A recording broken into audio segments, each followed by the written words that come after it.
For the benefit of people who don't know what's going on here, can you just tell me why Wessex Archaeology was called in? Basically, the redevelopment works here where they're lowering the bank profile to help with flood alleviation and free up the area for regeneration.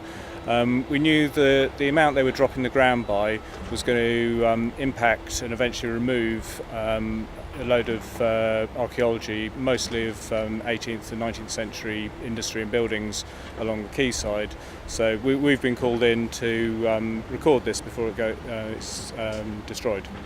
We're talking about the workplaces and the homes of the ordinary people of Bath then. They're the people who actually help build the place and help keep it running. Yes, indeed. So we're excavating around 50 buildings along the quayfront here.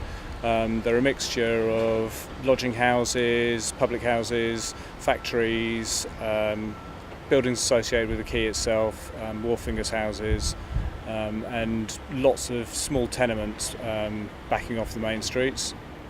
Now, I know you're up against it. I mean, this is rescue archaeology because the bank is being reshaped. Since we were last down here, what have you discovered? Well, probably the most interesting thing we found is the remains of an 18th century parchment works. Now, what's quite interesting is that we seem to have the full process on site. We had a series of Bath stone lined tanks on either side of the works. One of them was relatively clean, just backfilled with rubble. And we think this was probably where the animal skins were brought in initially to be washed, get the grease and fat off them. And then on the opposite side of the building, we had a series of lime pits. These had a thick coating of lime on the inside of them, and they were backfilled with lots of lime. And this is where the animal skins would have been dipped in to de-hair them and soften them up prior to being rinsed again and then stretched to make parchment, or further treated to make light leather. What we did find in the bottom of one of these was unfortunately the skeletons of two small cats that must have accidentally fallen into the lime pit and met a sorry end. When we were last talking, you were hoping that when you got to this end, you just might find the remnants of a fortified wall. The maps appear to show heading towards the river at this point. Are you more confident at this point you might find that? Well, we are now standing at the junction of the parish boundary between Walcott and St James, and we have a wall along this line. This isn't medieval, however, there may be a medieval wall underneath it. We haven't got deep enough yet. What we have found though is on the western side of it, all the floors and walls of later buildings all seem to be sagging into a large feature of some sort, which may well be a large ditch, but we'll see hopefully within the next week or so. A large ditch that might just possibly be part of that fortification. Yeah, I mean, if the ditch is big enough, if we're talking 5 metres plus, the chances are it's defensive and associated with this wall. But we should see. It should be if it's a defensive ditch, it should be pretty obvious. You were also hoping to find the remains of the Bath House, the place where the ordinary working people of Bath came to wash in the morning before many of them, I suppose, took up their duties in the grand houses on the hill. Has that come to light yet? We've uncovered a few bits around the edge, but we haven't actually stripped that area fully yet.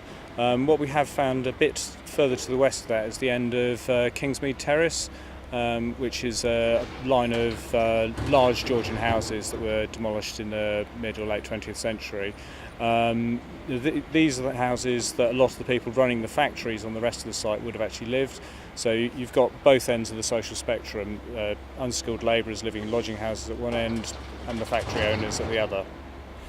You also talked about this being on the edge of a river which has been notorious over the centuries for flooding, so many of these properties would have been inundated. There's some evidence of people actually building up the floors, isn't there, because of previous floods? Yeah, so some of the buildings we've excavated along the New Quay frontage, it appears that when they were originally built they had suspended wooden floors, but these didn't last very long, probably because the place got flooded so regularly. The damp would have caused them to rot.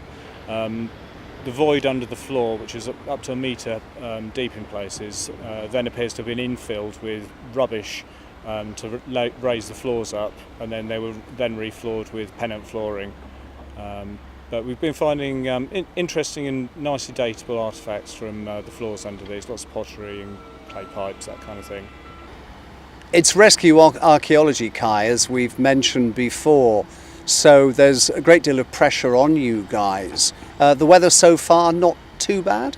The weather's been great, quite warm, which is nothing to complain about in archaeology, because half the time we're working in the middle of winter.